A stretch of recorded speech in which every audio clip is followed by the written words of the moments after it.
Is Maxwell House really the only coffee in the world? Well, your father says so, and your father knows best.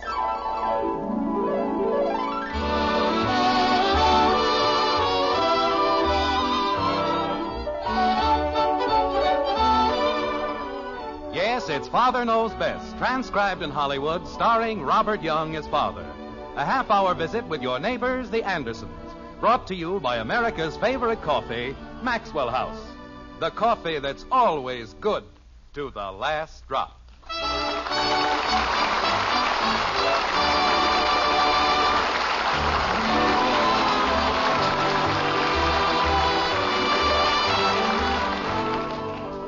In the third act of Romeo and Juliet, the fair Miss Capulet comes up with a dilly. Was ever book containing such vile matter so fairly bound, she asks. You know what she meant? Don't judge a book by its cover, that's all. Well, in Springfield, in the white frame house on Maple Street, the Andersons aren't quite as flowery as Juliet, but they're going to be given a treat just the same in the fine art of judging books and other things, like this. Margaret, I'm home. Margaret! But I had to, Mother. There wasn't anything else I could do. What's going on in here? Didn't you hear me call? I'm sorry, dear. We didn't know you'd come in. Hello, Hi, Daddy. Hello. I've been standing in the hall for 10 minutes screaming my head off. Well, we seem to have a little problem. Father, I couldn't help it. Really, I couldn't. What did she do now? She's in love. Kathy. Mush, that's all it is. Just plain mush. Never mind, Bud. Margaret, I may be a little dense, but since when does Betty falling in love constitute a problem? Father. She changes boyfriends like I change my socks. Jim, the problem is not Betty's new boyfriend. Well, Kathy just said... I said she was in love, and she is. Why don't you mind your own business? I do. I mind everybody's business.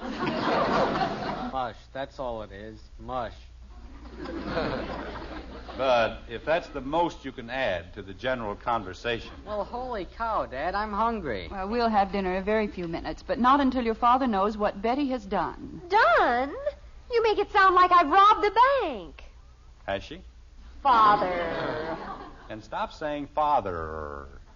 Jumping creepers. That's better.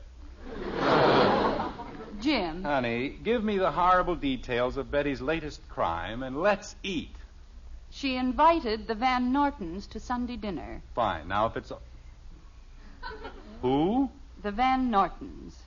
The Van Nortons? The Van Nortons. What did she do that for? I told you, Father, I couldn't help it. She thinks he's gorgeous.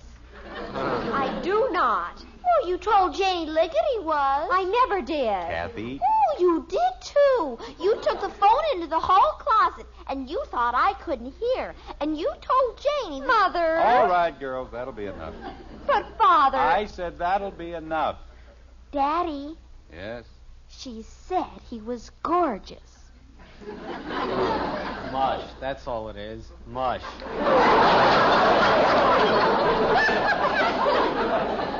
Look, as long as we're getting into this thing, let's start from the beginning. Who is gorgeous? Roger Van Norton. Only I never said he was. She did, too. Kathy, you stay out of this. Yes, Daddy. When I want you to tell me something, I'll ask you. Yes, Daddy. All right. But she did. Margaret. There's nothing very complicated about it, Jim. Roger Van Norton and Betty have been seeing quite a bit of one another at school. He has a convertible. Well, if it isn't complicated, what's the problem? It gets complicated later. Thank you very much. You're welcome.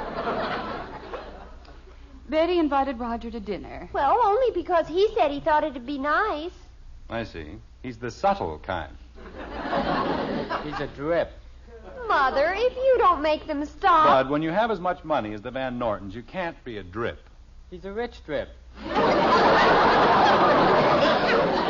He is one of the nicest boys in the whole school. And he's coming to dinner. With his family. And his convertible. That's the part I don't understand. The convertible? The family. I don't understand any of it. It wasn't my idea, Father, about the family. He said he thought it'd be nice. What would? If we met. I thought you knew him. She means the families, dear. Oh, not the convertibles. We don't have a convertible. That was a joke, Dopey. What was? What Dad said. It was? It was his kind of a joke. Oh. Well, now that that's all straightened out, may I ask just one more question? What's the problem? Father, we just told you. Look, let's make believe I just got back from a long trip into the heart of the African jungle. Jim. We haven't seen one another in almost 8 years. And I say, what's the problem? Now, what do you say? Hello, Daddy. Kathy. Well, he said we hadn't seen him in 8 years.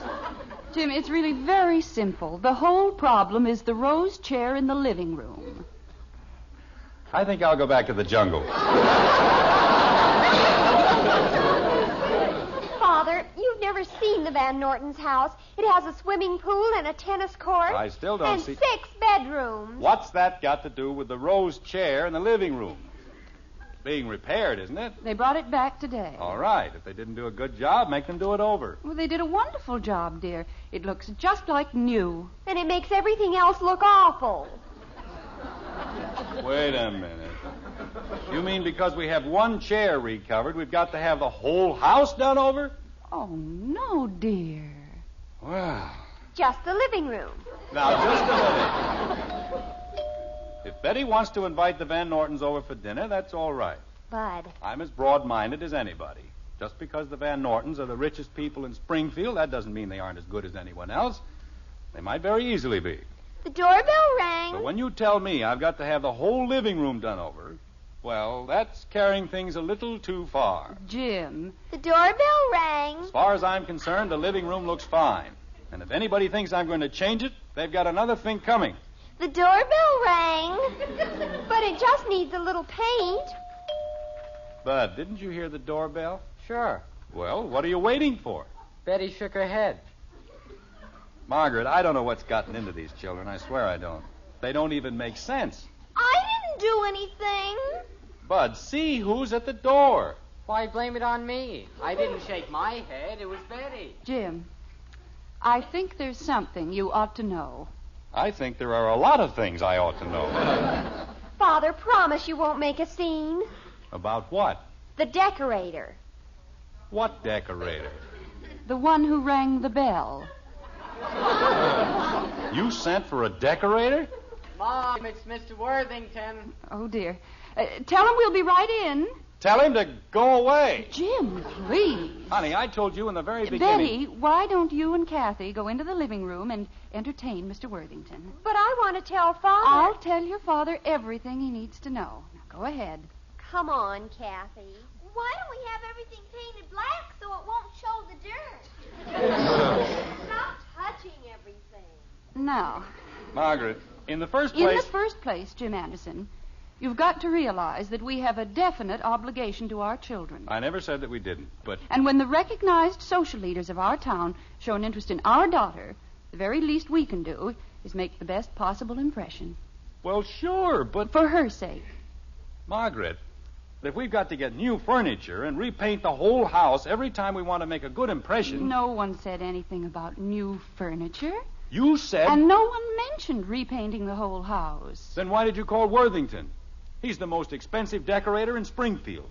He won't look at a job that's under $500. Well? You mean we're going to spend $500 on the living room? It shouldn't be much more than that. More?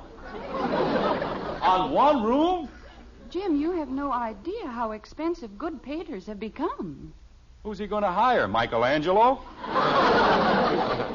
Of course, if you don't want your daughter to meet the right sort of people... That isn't the point. I'm as good a father as anybody in Springfield. But $500 for one room? Why don't we do it ourselves? Jim, that's ridiculous, and you know it. Why is it? We can get a few cans of paint and a couple of brushes and have it finished in no time at all. What's ridiculous about that? But every time you've offered to paint anything in the past... This is different. We can all pitch in and help. $500. There isn't that much paint in the whole state. Oh, dear. Now I don't know what to do. Honey, please, as a favor to me, let's do it my way. Just this once. You won't get tired right in the middle of a wall. Of course not. You'll use just the colors I choose? I'll paint the room lavender and puce, if that's what you want. I still think we ought to let Mr. Worthington... Margaret, look, I won't even go into the office tomorrow. I'll buy the paint and some new brushes, and I'll spend the whole day doing just what you want me to do. Well, all right, Jim. But remember, if you do one little thing... Margaret, so help me, when I'm finished, you'll be the happiest woman in Springfield. I hope so. Now, you'd better tell Mr. Worthington we've changed our minds. We've changed our minds. I never wanted him in the first place. Jim, if you're going to be difficult about it... Okay, if that's the way you feel. Mommy, Mr. Worthington says he has to talk to you about colors. Your father's going right in, aren't you, dear? Yes. Into the Valley of Death, marched the 600. Who? Never mind, dear. Your father's being funny. Again? I never saw it to fail. Anytime there's an unpleasant job, I have to do it. I never wanted the guy in the very beginning. Mother, did it work? Did he say he would? Your father starts painting in the morning. Oh, Mother, you're a genius. Oh, it wasn't anything, really. But how did you do it? Last time he swore he'd never paint another thing as long as he lived. Well, it's very simple, dear. You just use the same thing that wives have been using on husbands for thousands and thousands of years. Child psychology.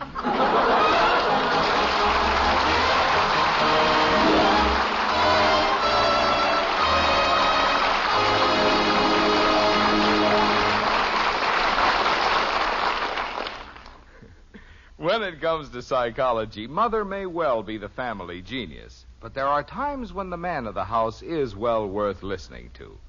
Yes, and when he says, Best coffee I ever tasted. why, those words should warm your heart.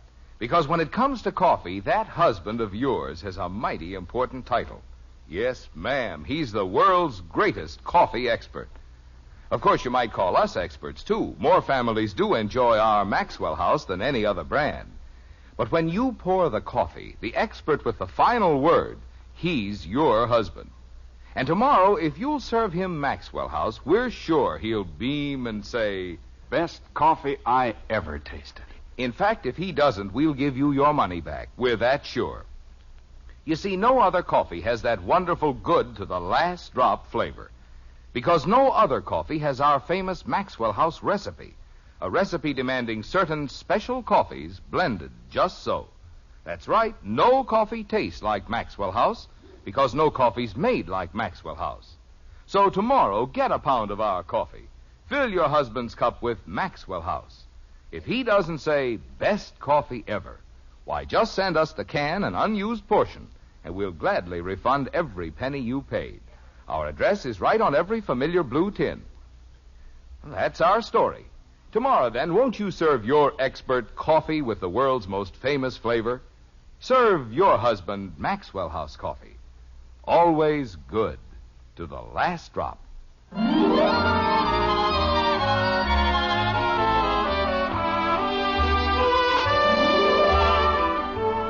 There's an old Dutch proverb that says, paint costs nothing. Such are its preserving qualities. Well, that's a fine slogan for the people who sell the stuff, but they better not mention it to Jim Anderson. It's Sunday in Springfield, and paint is a pretty sore subject in the white frame house on Maple Street. At any rate, it's going to be very shortly, like this. All right, Bud, shove the couch a little toward me. Okay, that's fine. Now, does that cover it, Kathy? Yes, Daddy. How about the spot near the fireplace? We'll hang a picture over it. We used up all the pictures for the other spots. Well, we'll get another picture. Are there any left in your room, Bud? Nope, or in yours either. I don't know. How could one small child make such a large mess in such a short time? I don't think it looks bad. I kind of like it. When your mother gets back, well, I hate to think of it. I didn't know it wasn't the same color paint. It said green. Why didn't you just leave it the way it was? I don't know. I'll bet we've got more pictures in our living room than anybody in Springfield. When the Van Nortons get here, they won't know if this is the Andersons or the American Museum of Art. Maybe Mommy won't notice it. Now, there's a brilliant thought. Maybe if we stand in the middle of the room and put lampshades over our heads, she won't notice us. Where are you going? To get a lampshade. Come back here. Then keep your hands off the wall. Yes, Daddy. You know, Dad, I still think it doesn't look too bad, if you like pictures. I like pictures as well as anybody, but I still think we ought to be able to see the wall. Daddy. Now, it's all right, kitten. I'll explain the whole thing to your mother. I better get out of here. You stay right where you are. But I just remembered a date I forgot. Well, forget you remembered it.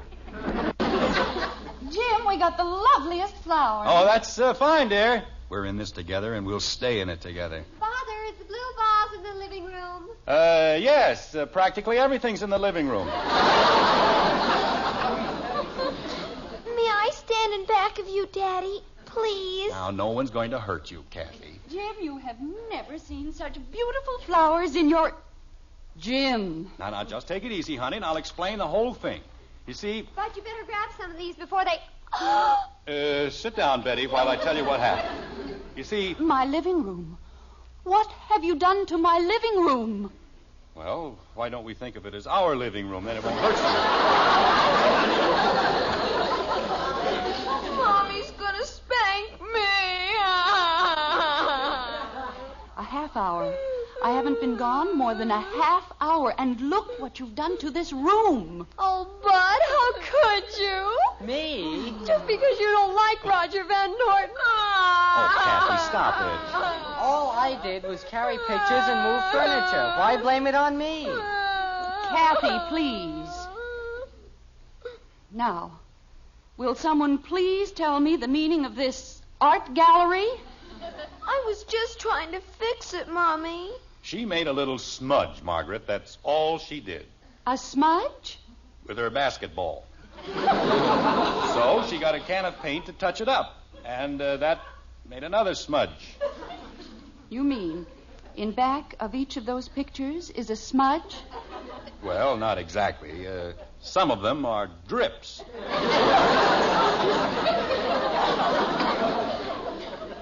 Well, you know what it means. We'll have to do the entire wall over. I know, honey, but we can't do it today. And I thought while the Van Nortons were We here... can't let them see this. Why, they'd think we were out of our minds. I've got news for you. They'd be right. I don't think it looks so bad. It's kind of cheerful. The only boy in the whole school with a convertible, and you have to do this. Bud, push the couch back where it belongs. You won't like it, Mom. Why don't we just leave everything the way it is? And then tomorrow... There can't be a smudge that big. No, but... Well, you see, I didn't know Kathy had the paint can on the chair. Jim, you didn't. Of course not. I stepped in it, that's all. But you see, when it tipped over... You mean it's all over the floor? Just under the couch, honey. But we can take care of that in... Why didn't you hang some pictures on the ceiling? Because the paint didn't splash that high. Look, it's only on this one wall, Margaret, and if you'll just listen to reason... I've listened all I intend to listen. Kathy, take these flowers into the kitchen. Yes, Mommy. I just wanted to help. That's all I wanted to do. Bud, go up to the attic and get some more pictures. More? You'll find them in the box marked blankets. But, Mom, if we And hang... stop arguing. I wasn't arguing, but if you put any more pictures... Holy cow. Honey, don't you think we've got enough pictures now? If we put up any We've more... got to balance the ones you put up. As long as you've got them clear to the floor, we'll have to put them clear to the ceiling. But who looks at pictures up there? The same people who crawl on the floor to look at them down there. Well, all right, honey, if that's the way you want it. Mother, they're here. Oh, no, they can't be. Let's all hide in the cellar, and maybe they'll go away. What are we going to do? Jim, you've got to keep them out of here. Okay, where'd you put my shotgun? Jim. Well, Well, you said... Will you please let them in? You just said to keep them out.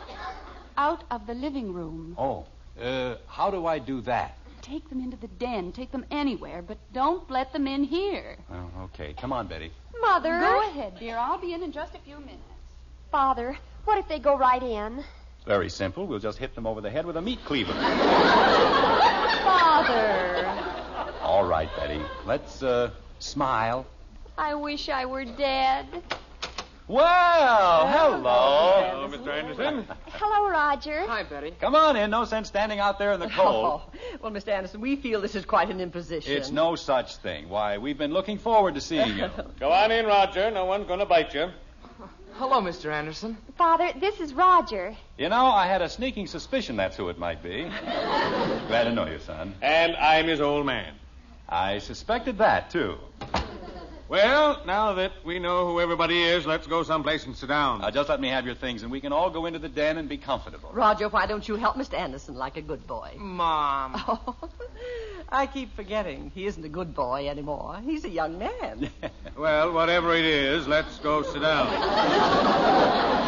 Mr. Van Norton. Tilly, I told you in the very beginning I didn't want to wear these shoes. Please, dear. Oh, they're friends. They don't mind if I call you Tilly. Do you, Jim? No, not at all. My name's Jake. Jake? Well, if you want to be technical, it's Westbrook Sylvester Van Norton III. Horrible thing to hang on a kid, wasn't it? Everybody just calls me Jake. Okay, Jake. The den's right in here. My mother said she'd only be a moment. Oh, that's quite all right, dear. Oh, my feet are killing me. What seems to be the trouble? These shoes. Never had them on before. Well, sit down. Take it easy. Oh, that's a little better. Dad, for crying out loud. He thinks I'm going to disgrace him. Jake has such a lot of trouble with his feet. It isn't my feet, it's these shoes. Jim, tell me the truth. Would you have noticed if I'd been wearing my old shoes? I don't think so. There. You see, Rod? I could have been comfortable all the time. But no, I had to wear my new shoes. We had to make a good impression. Well, Jake, if they hurt, why don't you take them off? You mean you won't mind? Of course not. Jake. Well. Oh, holy cow, Dad. Holy cow. Is he a holy cower? Never stops. Is yours? Chief stable boy. Oh, brother, does that feel good? Oh, Kathy, I'm fixing the flowers. run upstairs and get my slippers for Mr. Van Norton. Okay. And put the light on under the coffee. Okey-doke. Jim, I love you like a brother. Dad, Mom says she'll be ready in a couple of minutes. Fine, Bud. Oh, I don't think you've met my boy. Mr. and Mrs. Van Norton, this is Holy Cow Jr. How are you, son? I'm pleased to meet you. And this is Roger. Hi. I know all about Bud. You hit 383 for Springfield High last year, didn't you? How'd you know that? Oh, I just happened to know it. He just happens to know everything that has anything to do with baseball. He does? Roger's quite a baseball player himself, you know. He is? Turned down a contract with the Dodgers last spring. He did? Not the Dodgers, Dad. It was just a farm club. Holy cow. There, you see? What'd I tell you? Jim, we ought to form a club. The Fathers Who Suffer from Holy Cows Incorporated. Holy cow. Gee whiz. Why didn't you tell me, Betty? I didn't know. Betty, while the men are talking, why don't we go inside and see if we can do anything for your mother? Oh, no. I mean, Mother doesn't want us to. She doesn't want us to. Really, she doesn't. It's quite all right, Betty. Oh, are we all set, honey? Yes, dear. Everything's all ready. How do you do, Mrs. Van Norton? How do you do, Mrs. Mr. Anderson? Van Norton? Mrs. Anderson? And, of course, this is Roger. Hello, Mrs. Anderson. Betty's told us all about you. She has? Well, it's awfully crowded in here, isn't it? Why don't we go into the living room? The living room? But you said... It's all right, Jim. And I'm sure we'll all be more comfortable. Well, it's all right with me. You have a lovely Come on, home, kids. Mrs. Anderson. What we've seen of it. Oh, well, thank you, Mrs. Van Norton. It's nothing pretentious, of course, but we like it. I like anything as long as I don't have to put those shoes back on. I hope you don't mind the smell of fresh paint, Mrs. Van Norton. You see, we've been doing a little redecorating. The living room isn't quite finished, but I'm sure you'll understand. Well, of course, dear. We've just been going through the same thing our... themselves.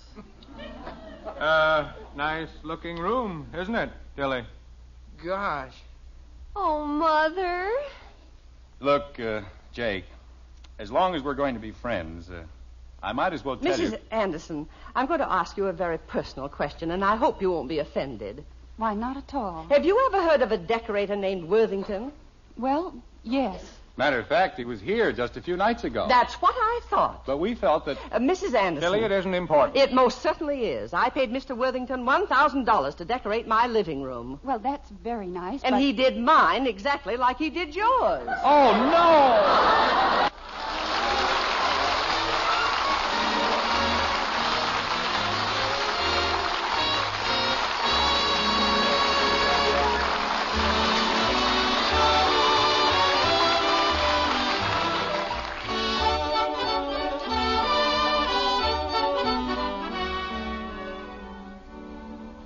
This weekend, chances are you'll buy coffee for your family, and you'll look for one thing, flavor, the most in flavor for your money.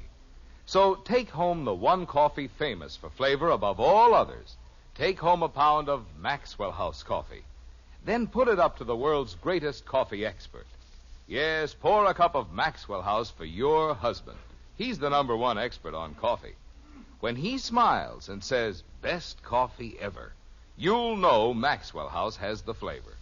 And you can count for yourself all the truly good cups of coffee you get from every pound. At your grocer's, look for coffee that gives you your money's worth and more. Look for the friendly blue tin with the big white cup and drop. That's your sign of good coffee. Maxwell House coffee. Always good to the last drop.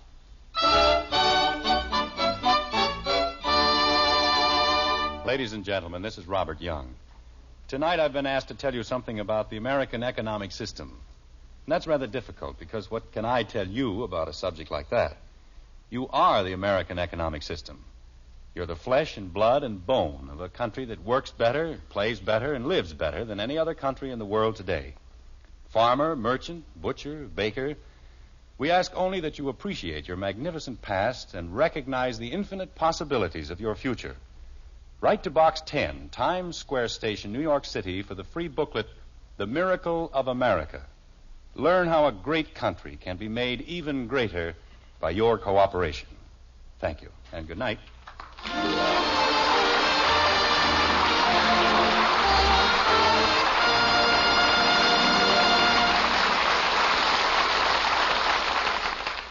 At breakfast time, you don't have to say, "You children eat your cereal right this instant." just say, Hopalong Cassidy is crazy about hot wheatmeal. just a little psychology. Yes, to get your children to eat a hot cereal, just tell them Post Wheatmeal is Hopalong Cassidy's favorite hot cereal. And they'll eat it, too. Post Wheatmeal is chock full of solid whole wheat nourishment, has a wonderful nut-like flavor, and it cooks in just 3.5 minutes. You'll see, you'll all agree, it's the best hot cereal you ever ate.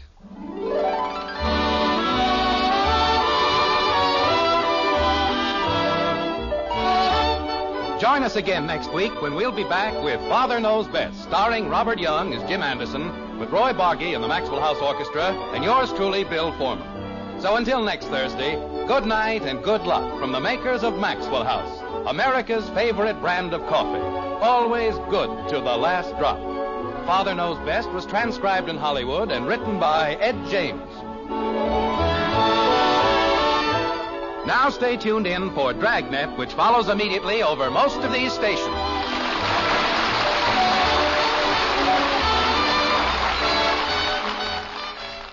Yes, exciting and authentic Dragnet is next on NBC.